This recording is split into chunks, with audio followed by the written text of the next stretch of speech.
شیخ صاحب زما دکان دی، یو کس راته وویل چې زه سامان درته راوړم، تر 100 روپو پورې زما دي، نورې چې هر څومره وي هغه ستا دي.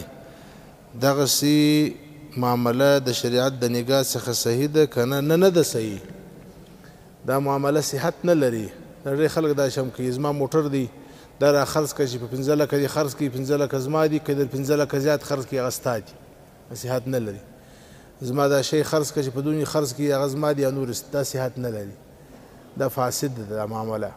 ځکه کیدای شي چې هغه شی په دوغومره پیسو خرڅ شي او هغه ته ویسې دته بیا چیش پاته سوله. کیدای شي چې دا شی بیخي په کم قیمت باندې خرڅ شي.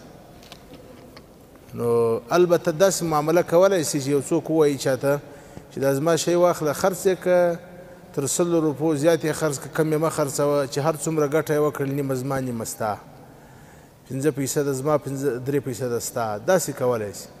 او دا چې تر 100 روپو که خرڅ و هغه زما دي او نورې ستا دي، دا معامله نه ده صحیح. ځکه دا کې اخر جګړه جوړیږي.